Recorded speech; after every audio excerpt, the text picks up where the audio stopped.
आज का जिला है देहरादून। आइए देहरादून के कुछ महत्वपूर्ण प्रश्नों के बारे में जानकारी प्राप्त करते हैं।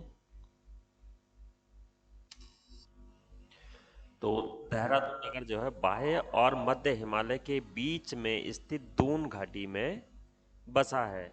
अगर क्वेश्चन आता है कि देहरादून किस घाटी में बसा है, तो ये आ जाएगा इसका आंसर दून घाटी में बसा है। ये हिमालय का कौन सा भाग हो गया? बाह्य और मध्य हिमालय का बीच का भाग हो गया यहाँ पे मध्य हिमालय। ठीक है, तो इसमें जो है देहरादून दून घाटी में बसा है। 1817 में इसे जिला बनाकर मेरठ मंडल में शामिल किया गया। तो 1817 में इसे जिला बनाकर मेरठ मंडल में शामिल किया गया। अगर क्वेश्चन आता है कि इसे जिला बनाकर मेरठ मंडल में कब शामिल किया गया, तो ये किया गया 1817 में इसे शामिल किया गया। ठीक है, उसके बाद आता है अगला क्वेश्चन। 1975 के बाद इसे गढ़वाल मंडल में शामिल किया गया और 9 दिसंबर 1998 को नगर पालिका बनाया गया। तो इसमें दो क्वेश्चन कवर हो रहे हैं कि इसे जो है गढ़वाल मंडल में कब शामिल किया गया। तो 1975 को इसे गढ़वाल मंडल में शामिल किया गया। उसके बाद में इसे जो है 9 दिसंबर 1998 में इसे नगर पालिका बनाया गया।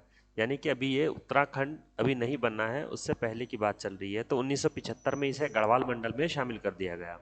उसके बाद में इसे 9 दिसंबर 1998 को इसे नगर पालिका बना दिया गया देहरादून को। ठीक हो गया।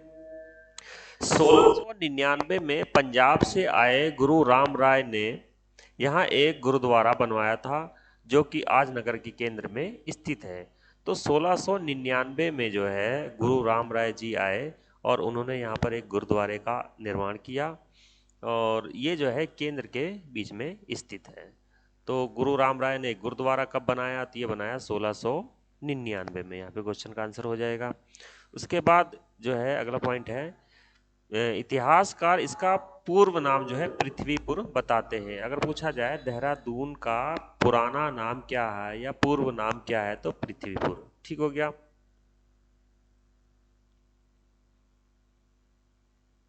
अगला है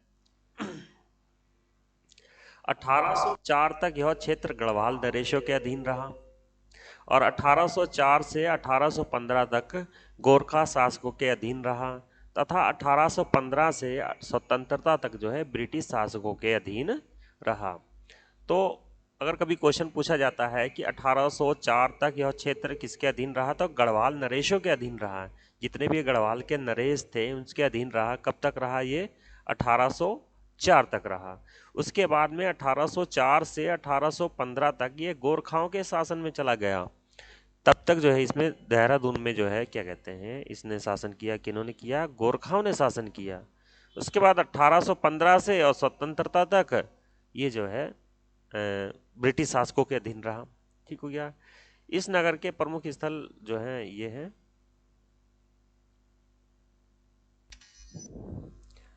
गुच्चू पानी रॉबर्ट्स गुफाएं।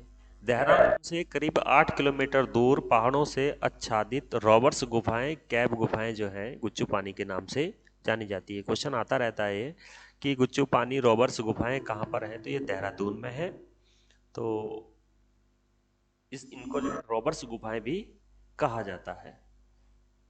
अगला है श्री गुरु राम राय दरबार साहिब गुरुद्वारा। 1699 में धामावाला झंडा दरबार गुरुद्वारे की स्थापना जो है मुगल शैली से निर्मित इस भवन को 1707 में उसकी पत्नी माता पंजाब कौर द्वारा भव्य रूप से निर्मित किया गया। इसमें यह है कि झंडा दरबार गुरुद्वारे का निर्माण किसने कराया? गुरु राम राय दरबार। ठीक है, गुरु राम राय जी थे, इन्होंने जो है झंडा दरबार गुरुद्वारे की स्थापना करी। कब करी? 1699 में। ठीक है, उसके बाद जो है इनकी पत्नी ने जो है 1707 में इस इमारत का जो है पुनः निर्माण करवाया और भव्य मंदिर बनवाया इसको। और ये जो है क्या कहते हैं, मुगल शैली से निर्मित भवन है ये। टपकेश्वर महादेव शहर से लगभग 6 किलोमीटर दूरी पर दक्षिण पश्चिम में एक छोटी सी नदी के तट पर शिव मंदिर है। गुफा में स्थित इस मंदिर में प्राकृतिक रूप से जल टपकता रहता है। यह इसकी विशेषता है। टपकेश्वर महादेव मंदिर कहाँ पे है? तो ये हो गया हमारा देहरादून में हो गया। तो ये किसका हो गया मंदिर? शिव जी का मंदिर हो गया। ये शिव जी का यहाँ पे जो है मंदिर है। इसकी विशेषता क्या है? इसकी विशेषता ये है कि यहाँ पे निरंतर जल टपकता रहता है। ठीक हो गया। अगला है चंद्रबदनी। महर्षि गौतम ने इस स्थान में सहधर्मिणी अहिल्या एवं पुत्री अंजनी के साथ लगभग 12 वर्ष तक कठिन तपस्या की थी। इसमें जो है लोग पवित्र स्नान करते हैं। तो चंद्रबदनी जो है एक देहरादून में है, आपको इतना ही ध्यान रखना है। और महर्षि गौतम ने यहाँ पर सहधर्मिणी अहिल्या एवं पुत्री अंजनी के साथ लगभग 12 वर्षों तक तपस्या की थी। यहाँ के अन्य स्थल ऐसे हैं, भागीरथी रिसोर्ट हो गया, फन वैली हो गया, मालसी डियर पार्क, ये जो है क्या कहते हैं देहरादून के अन्य स्थल हो गए। ठीक है। राजा जी राष्ट्रीय पार्क 820.42 वर्ग किलोमीटर में फैला वन्य जीव अभ्यारण्य वर्ष 1983 में 3 वन्य जीव विहार देहरादून का राजा जी, पौड़ी का चिला और हरिद्वार का मोतीचूर को मिला करके जो है राजा जी राष्ट्रीय पार्क बनाया गया। राजा जी राष्ट्रीय पार्क कितने जिलों में फैला है? क्वेश्चन आता है। तो 3 जिलों में फैला हुआ है। ये हो गया, एक देहरादून हो गया, दूसरा पौड़ी हो गया, तीसरा जो है हरिद्वार हो गया। इन तीनों को मिला करके जो है 1983 में एक वन्य जीव विहार बनाया गया जिसका नाम रखा गया राजा जी राष्ट्रीय पार्क। और इसका नाम भारत के अंतिम गवर्नर जनरल सी राजगोपालाचारी के नाम पर रखा गया। देखो, भारत के अंतिम जो गवर्नर जनरल थे वो थे सी राजा गोपालाचारी। ये जो है 1950 तक भारत के गवर्नर जनरल रहे। ठीक हो गया।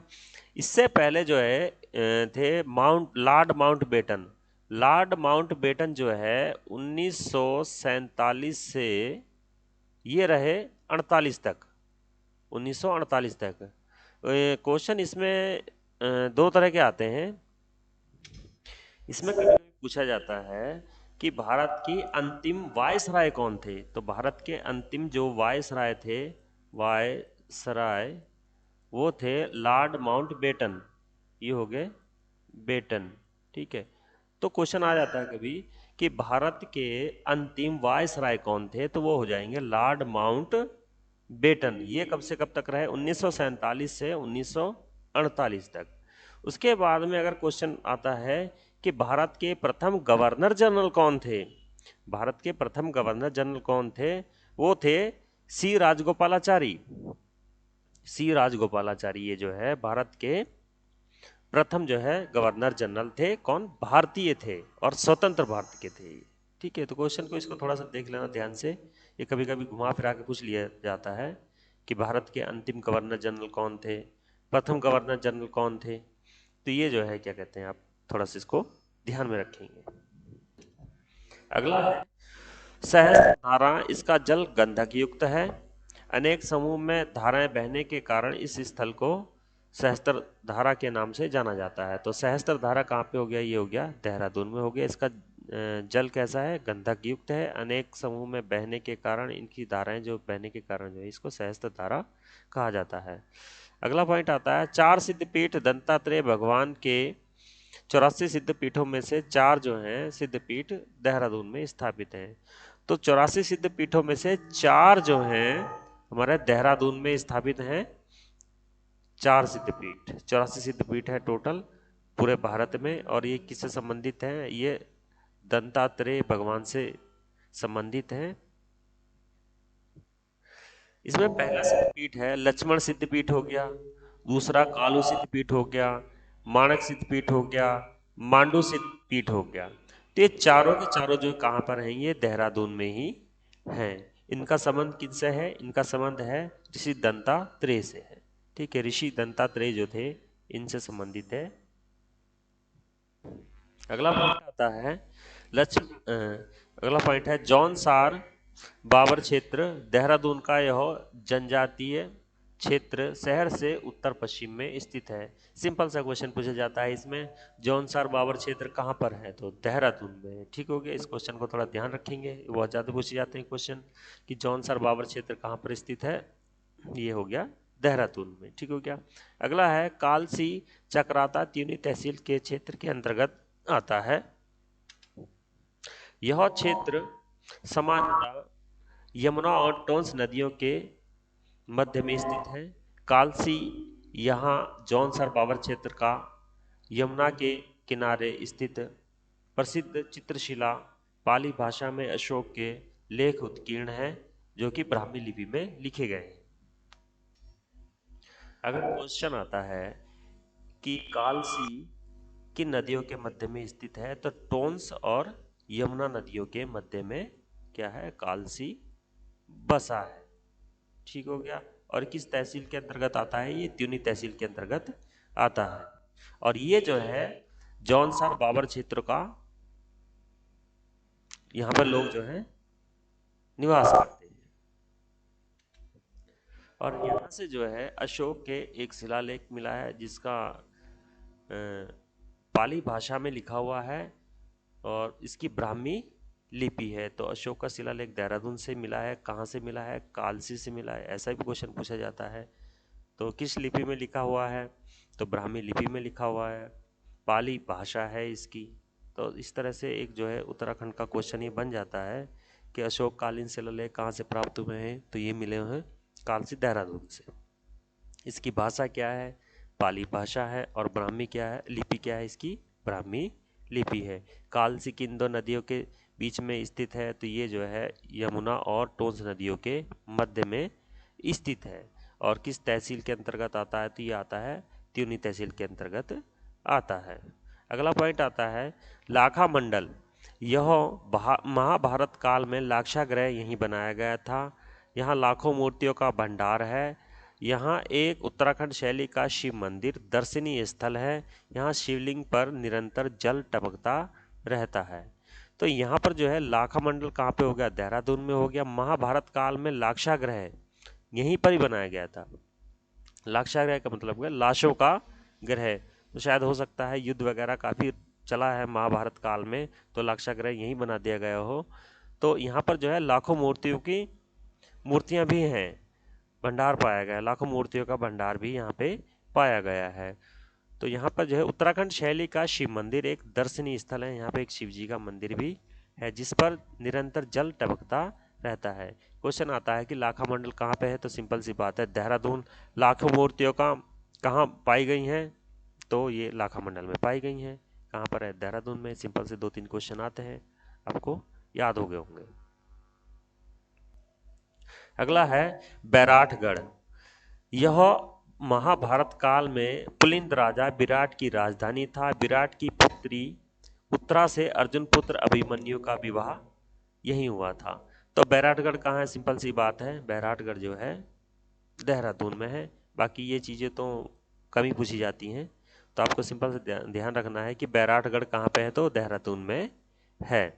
ठीक हो गया। अगला है हनोल टोंस नदी के किनारे। यहाँ जौनसार बावर लोगों का सबसे बड़ा तीर्थ स्थल है। यहाँ महासू देवता का सबसे बड़ा मंदिर है। इसमें क्वेश्चन आ जाता है कि हनोल जो है किस नदी के किनारे है, तो टोंस नदी के किनारे है। ठीक है। हनोल कहाँ पे हो गया, ये देहरादून में हो गया। कभी कभी क्वेश्चन ये आ जाता है कि जौनसार बाबर लोगों का प्रसिद्ध तीर्थ स्थल निम्न में से कौन सा है। 4 ऑप्शन दे दिए जाते हैं नीचे, तो उसमें से जो है जौनसार बाबर लोगों का सबसे बड़ा तीर्थ स्थल कौन सा हो गया, हनोल हो गया, जो कि टोंस नदी के किनारे है। और यहाँ पर जो है कभी ये भी क्वेश्चन पूछ लिया जाता है कि हनोल में किस देवता का मंदिर है, तो जो है महासू देवता यानी शिव जी का मंदिर है। महासू देवता यानी शिव जी का मंदिर है यहाँ पर। अगला पॉइंट आता है पर्वतों की रानी मसूरी 2005 मीटर की ऊंचाई पर स्थित लगभग 65 वर्ग किलोमीटर क्षेत्र में फैला हिंदुस्तान के सबसे पुराने हिल स्टेशनों में से एक है। यहाँ पर ईस्ट इंडिया कंपनी के बंगाल की आर्मी में काम करने वाले आयरिश ऑफिसर कैप्टन यंग यहाँ आए थे। तो पर्वतों की रानी मसूरी 2005 मीटर इसकी ऊंचाई है समुद्र तल से। ठीक हो गया। ये जो है 65 वर्ग किलोमीटर क्षेत्र में फैला हुआ हिंदुस्तान का सबसे पुराना हिल स्टेशन है। ठीक हो गया। ईस्ट इंडिया कंपनी के एक आर्मी में काम करने वाले व्यक्ति थे कैप्टन यंग। तो वो जो है यहाँ पहुंचे और उन्होंने जो है पर्वतों की रानी मसूरी की खोज करी 1825 में। तो कभी क्वेश्चन ये पूछ लिया जाता है कि कैप्टन यंग ने मसूरी की खोज कब करी, तो 1825 में। उसके बाद में क्या हुआ कि अंग्रेजों ने यहाँ की भूमि को टिहरी नरेश सुदर्शन शाह ने 80 वर्षों के लिए पट्टे पर ली थी। कैप्टन यंग ने 1825 में इसकी खोज की, मसूरी की खोज की। और ये जो क्षेत्र जो था ये टिहरी नरेश सुदर्शन शाह के अंतर्गत था। तो अंग्रेजों को ये बहुत ज़्यादा पसंद आया। इन्होंने जो है 80 वर्षों के लिए पट्टे पर ले ली ये जमीन और पूरा मसूरी पर जो है अधिकार कर लिया अंग्रेजों ने। 80 वर्षों के लिए इन्होंने पट्टे पर ये जमीन ले ली थी। ठीक हो गया। 1827 में यहाँ की पहली इमारत मंगलीगार होटल बनी। तो अगर पूछा जाए, क्वेश्चन आता है कि 1827 में यहाँ पर कौन सी पहली इमारत बनी, तो बनी मंगलीगार होटल। मंगलीगार होटल यहाँ पे अंग्रेजों ने जो है बनाया था 1827 में। मसूरी गंगोत्री एवं यमुनोत्री मंदिरों का प्रवेश द्वार माना जाता है। अगर क्वेश्चन आता है यमुनोत्री और गंगोत्री का प्रवेश द्वार क्या है, तो वो है मसूरी। ठीक हो गया। यहाँ की सबसे ऊंची चोटी गन हिल पहाड़ी है। अगर पूछा जाए मसूरी की सबसे ऊंची चोटी कौन सी है, तो वो है गन हिल पहाड़ी है। अगला पॉइंट है इसमें municipal garden, sir George garden, Everest house. अगर क्वेश्चन पूछा जाता है municipal garden, sir George Everest house ये कहाँ पर है, तो ये जो है मसूरी में ही बने हुए हैं। अगला पॉइंट आता है नाग टिब्बा, धनोल्टी, नाग देवता मंदिर, सुरकंडा देवी मंदिर, ज्वालाजी मंदिर यहाँ के प्रमुख स्थल है। ठीक हो गया। ये 3-4 पॉइंट है। नाग टिब्बा पूछा जाए कहाँ पे है, देहरादून में। धनोल्टी देहरादून में, नाग टिब्बा नाग देवता मंदिर और उसके बाद सुरकंडा देवी मंदिर, ज्वालाजी मंदिर, ये सब स्थल कहाँ पे है, तो ये सब देहरादून में है। ज्वालाजी मंदिर जो है ये बिनोग पहाड़ी पर स्थित है। अगर कोई क्वेश्चन आता है कि ज्वालाजी मंदिर जो है देहरादून में स्थित है तो किस पहाड़ी पर स्थित है, तो ये है बिनोग पहाड़ी पर स्थित है। अगला पॉइंट है कैमल बैग। यह स्थल सूर्यास्त मनोहर दृश्य प्रदर्शित करता है। तो कैमल बैग है एक देहरादून में, वो जो है जब सूर्यास्त हो जाता है तो उस टाइम जो है सूर्यास्त के टाइम में एक मनोहर दृश्य प्रदर्शित करता है। तो क्वेश्चन आता है कभी कि कैमल बैग का मनोहर दृश्य कहाँ पर प्रस्तुत होता है, तो ये जो है देहरादून में होता है, मसूरी में। ठीक हो गया। अगला आता है इसमें ऋषिकेश के बारे में। तो ऋषिकेश यह देहरादून का उपनगर है जो कि हरिद्वार से 24 किलोमीटर टिहरी देहरादून बॉर्डर पर गंगा एवं चंद्रभागा नदियों के संगम पर स्थित है। अगर क्वेश्चन आता है कि ऋषिकेश किन दो नदियों के संगम पर स्थित है, तो गंगा और चंद्रभागा नदियों के संगम पर स्थित है ऋषिकेश। इसमें सीधा सा पॉइंट ये आ जाता है, ऋषिकेश किन दो नदियों के संगम पर स्थित है, तो यह है गंगा और चंद्रभागा नदियों के संगम पर स्थित है। इसमें नेक्स्ट पॉइंट है केदारखंड पुराणों के अनुसार ब्रह्मकुंड के बाद कुब्जा बृहक तीर्थ क्षेत्र प्रारंभ होता है जो वर्तमान का ऋषिकेश है। ऐसी मान्यता है कि आम के बगीचे की अधिकता के कारण इस स्थान को कुब्जा बृहक कहा जाने लगा। यहाँ पर कश्मीर के राजा ललितादित्य मुक्तापीठ ने अनेक मंदिरों का निर्माण कराया। केदारखंड के पुराणों के अनुसार ब्रह्मकुंड के बाद कुब्जा बृहक तीर्थ क्षेत्र प्रारंभ होता है जो कि वर्तमान का ऋषिकेश है। ऐसी मान्यता है कि आम के बगीचे अधिक होने के कारण इस स्थान का नाम कुब्जा बृहक कहा जाने लगा। तो अगर क्वेश्चन आता है ऋषिकेश का प्राचीन नाम क्या है, तो ऋषिकेश का प्राचीन नाम हो गया कुब्जा भ्रक, ये वाला इसका नाम रहेगा। इसका नाम किस लिए पड़ा, आम के बगीचे अधिक होने के कारण इसका नाम जो है कुब्जा भ्रक पड़ा। और यहाँ पर जो है क्या कहते हैं, ललिता द्वितीय मुक्तापीठ ने अनेक मंदिरों का निर्माण कराया। आगे देखते हैं यहाँ के कुछ दर्शनीय स्थल हैं। तपोवन, इस स्थान पर लक्ष्मण जी ने पूजा की थी। तो तपोवन में जो है क्या कहते हैं, लक्ष्मण जी ने पूजा की थी। और लक्ष्मण झूला पुल भी है यहाँ पे, ये 140 मीटर लंबा है। और ये जो भ्रमण का अद्भुत दृश्य है ये स्थान। और लक्ष्मण जी मंदिर जो है ये जो है टिहरी में है। अगर क्वेश्चन आता है तपोवन कहाँ है, तो टिहरी में, आपको सीधा लगाना है टिहरी में, क्योंकि टिहरी का क्वेश्चन है, बीच में बॉर्डर पे पड़ते हैं ये, तो इसलिए जो है क्या कहते हैं तपोवन कहाँ पे है, टिहरी में है ये। ठीक हो गया। अगला है त्रिवेणी घाट। तो त्रिवेणी घाट जो है एक स्नान का घाट है, ये इसका ध्यान रखेंगे। त्रिवेणी घाट कहाँ है, क्वेश्चन कभी पूछा जाता है, तो ये जो है देहरादून में है। अगला है नीलकंठ महादेव। नीलकंठ शिव मंदिर गंगा नदी के किनारे लक्ष्मण झूला से 8 किलोमीटर दूर एक पहाड़ी पर स्थित है। ये पहाड़ी जो है, पर्वत जो है, शंभु निशंभु पर्वत है, जो कि पौड़ी गढ़वाल में है।